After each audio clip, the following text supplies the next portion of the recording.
Hello everyone, Assalamu alaikum. I am Amir Suhail, lecturer University of Sargodha.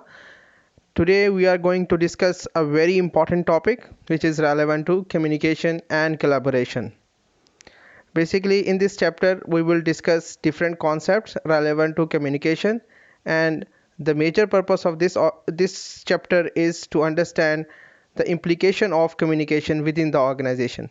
So आज का chapter हमारा बहुत ही important है, बहुत से स्टूडेंट्स के लिए भी इम्पॉर्टेंट है जो कि कम्युनिकेशन का सब्जेक्ट जो लोग पढ़ते हैं, लेकिन हम लोग इसकी आज बेसिकली इम्प्लीकेशन ऑर्गेनाइजेशनल लेवल पे देखेंगे कि किस तरह से डिफरेंट कम्युनिकेशन लेवल इफ़ेक्ट करते हैं ऑर्गेनाइजेशन की परफॉर्मेंस को और एम्प्लॉयज़ के बिहेवियर को। सो बेसिकली हम लोग इसको ऑर्गेनाइजेशनल बिहेवियर के कॉन्टेक्स्ट में भी देखेंगे और वैसे भी कम्युनिकेशन का जनरल आइडिया भी लेंगे।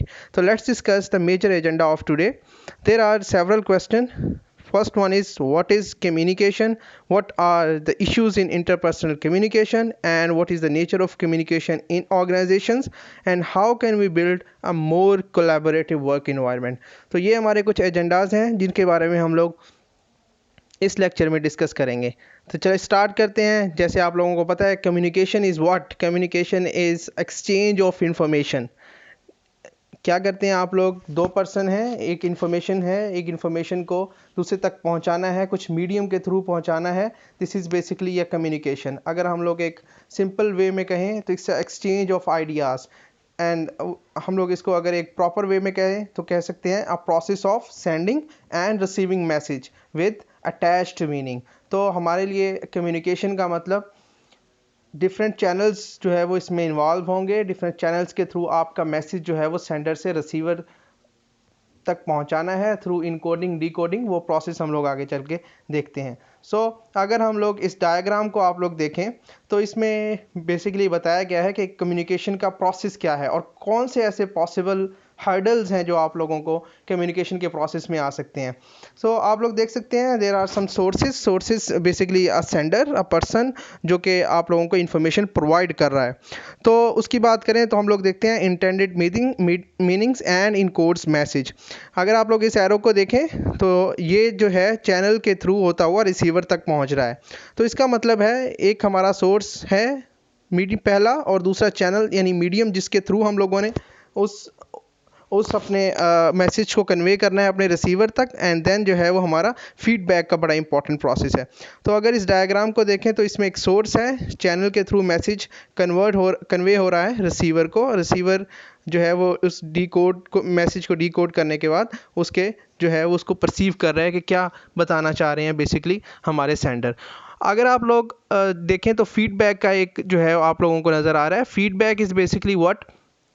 ये आप लोगों ने ओवरव्यू, ये आप लोगों ने बेसिकली क्या देना है, अपने जो सेंडर हैं उनको, रिसीवर ने ये बताना है कि उनको जो इन्फॉर्मेशन जो है वो मिल गई है, उसका फीडबैक प्रोवाइड करना है। ये भी एक इंपॉर्टेंट एलिमेंट है।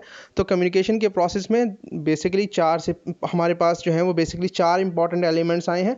एक हमारा सेंडर है, एक चैनल होना चाहिए, एक रिसीवर होना चाहिए, और लास्ट पे हमारे पास फीडबैक होनी चाहिए। कुछ आप लोगों को दिख रहे हैं कि इस सारे प्रोसेस को थोड़ा सा आपको जो डिस्टर्ब करने वाले प्रोसेस हैं वो भी हैं। कुछ फैक्टर ऐसे हैं जो इस प्रोसेस को डिस्टर्ब करते हैं। These are called basically a noise. तो फिजिकल डिस्ट्रैक्शन हो सकती है, सेमेंटिक एरर्स हो सकते हैं, मिक्स्ड मैसेज हो सकता है, कल्चरल डिफरेंसेस हो सकते हैं, absence of feedback and status effect. इन सब को हम लोग डिस्कस करते हैं वन बाय वन। चलें जी, सबसे पहले हम लोग बात करते हैं सोर्स की। सबसे पहले कम्युनिकेशन के जो हमारे चैनल्स हैं, जो हमारे कितने हमारे प्रोसेस है, उसको सबसे पहले डिस्कस कर लेते हैं। सोर्सेज क्या होते हैं? सोर्सेज बेसिकली वो पर्सन है या सेंडर हम लोग कह सकते हैं जो कि मैसेज को इनकोड करके अपने जो है वो रिसीवर तक जो है वो भेजता है। देन रिसीवर एक पर्सन ऐसा होता है जो उस मैसेज को रिसीव कर रहा होता है, अब उसी मैसेज को वो डीकोड करता है। आप लोगों ने अक्सर देखा होगा, आप लोग एक पैगाम व्हाट्सएप पे या टेक्स्ट मैसेज पे आप लोग भेजते हैं। आप एक सेंडर अपना एक पैगाम भेजता है, वो इंक्रिप्शन की सूरत में होता है। इंक्रिप्शन बेसिकली क्या है? इंक्रिप्शन क्या है कि आपकी जो सिक्योर चैनल्स हैं, सिक्योर मीडियम्स हैं जिनके थ्रू आप लोग अपनी जो बात है वो पहुंचा रहे हैं, वो कुछ कोड्स की सूरत में जो है वो उसको चेंज करते हैं, और फिर जो रिसीवर है उनको रिसीव करता है, उसको डीकोड करता है, और उसको जो है वो अंडरस्टैंड करता है कि आपका जो है वो मैसेज किया, और फिर उस पर जो है अपनी फीडबैक जो है वो प्रोवाइड करता है। तो अगर नॉइज़ की बात करें तो नॉइज़ क्या होती है? नॉइज़ अगर हम लोग कहें कि ये एक फिज़िकल डिस्ट्रैक्शन है बेसिकली, जो कि एक कम्युनिकेशन के प्रोसेस को जो है वो ख़राब करती है।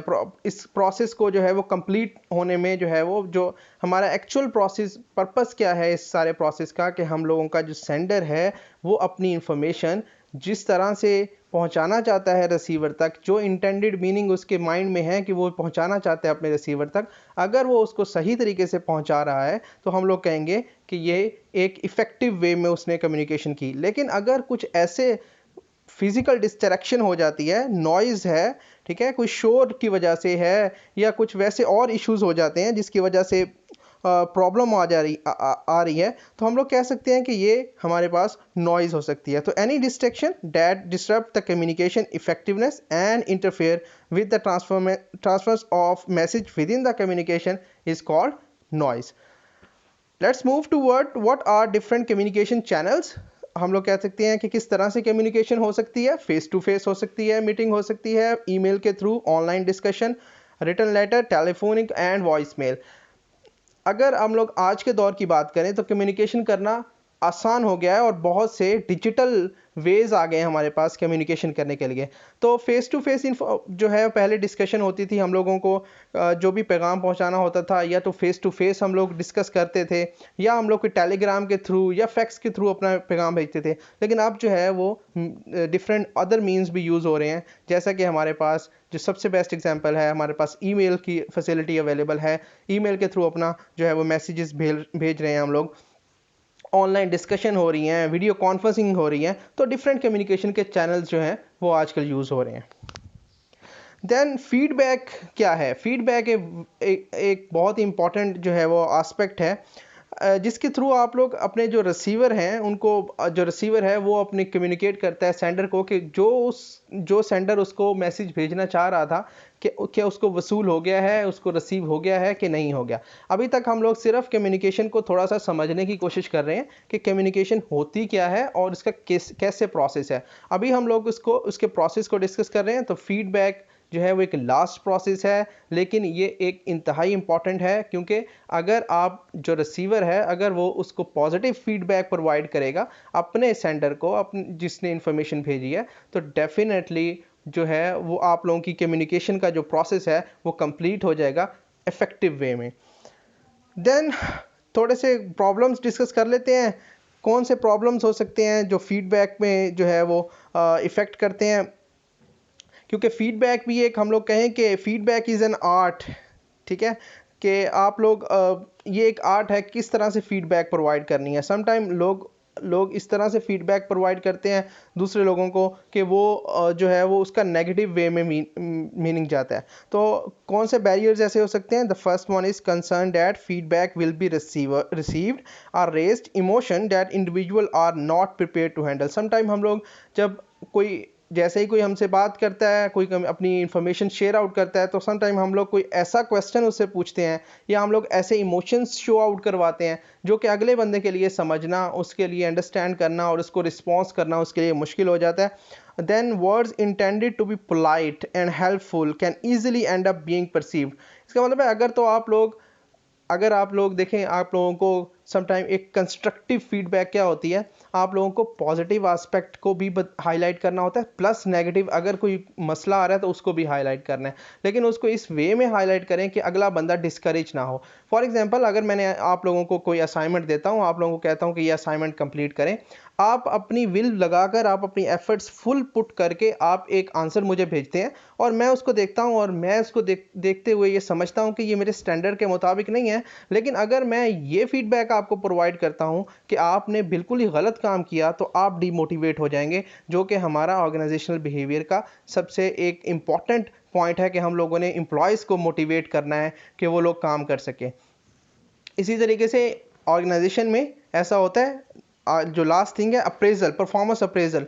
थोड़ी सी इसका मैं बैकग्राउंड बता दूं, परफॉर्मेंस अप्रेजल क्या होता है। बेसिकली अगर एक एम्प्लॉयज़ की परफॉर्मेंस को मैयर करने के लिए अगेंस्ट सेट स्टैंडर्ड हम लोग कुछ जो है वो मैयर्स रखते हैं। एक एक अरसे के बाद एक हम लोग कहते हैं कंटिन्यूस भी हो सकती है परफॉर्मेंस अप्रेजल, या कुछ जो है वो कुछ हम लोग टाइम पीरियड के बाद भी रख सकते हैं। फॉर एग्जांपल मैं कहता हूँ, मैंने अपनी कंपनीज के एम्प्लॉयज़ की परफॉर्मेंस, जब उनको मैंने हायर किया था तो मैंने जॉब डिस्क्रिप्शन में उनके लिए कुछ रिस्पॉन्सिबिलिटीज़ असाइन की थी उनको, और मैंने कहा था आप लोगों ने ये रिस्पॉन्सिबिलिटीज फुलफिल करनी है।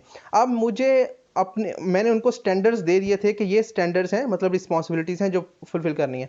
अब मैं उनकी एक्चुअल परफॉर्मेंस को भी मेजर करूंगा उनके जो स्टैंडर्ड्स मैंने दिए थे। अब जो इनमें डिफरेंस होगा उसके बारे में मैं फीडबैक प्रोवाइड करूंगा उनको कि कैसा डिफरेंस, मैंने क्या फील किया, क्या आप में ठीक हैं, आप सही अप टू स्टैंडर्ड काम कर रहे हैं, या इसको मज़ीद इम्प्रूवमेंट की ज़रूरत है, या आपको इसके जो है वो और जो है ये ठीक काम कर रहे हैं, या इसको ज़्यादा ज़रूरत है ठीक करने की। लेकिन इस वक्त यहाँ पर अगर फीडबैक कंस्ट्रक्टिव वे में प्रोवाइड किया जाएगा तो जो जो आप लोगों के एम्प्लॉयज़ हैं उन तक ये बात पॉजिटिव वे में पहुंचेगी। कैसे? अगर मैं उनको उनकी परफॉर्मेंस को पहले अप्रेज करूंगा कि आपने ये काम बहुत अच्छा किया, मैंने आपको टारगेट दिया था कि 20% सेल्स आपने बढ़ानी है अगले महीने के लिए, तो आप लोगों ने उसको करने के लिए मार्केटिंग डिपार्टमेंट के ये लोगों ने बहुत अच्छा स्टेप लिए कि ये वाला ये पॉइंट्स उन्होंने रेज आउट किए, यहाँ तक मार्केटिंग स्ट्रेटजीज ये वाली अपनाई हैं। लेकिन अगर आप लोग ऐसा करें तो ये, अगर आप लोगों ने पुल स्ट्रेटजी अपनाई है और पुश स्ट्रेटजी अपनाते हैं या कोई और स्ट्रेटजी मार्केटिंग की अपनाते हैं, अगर ये अपनाते तो शायद इससे ज़्यादा बेटर रिजल्ट होता।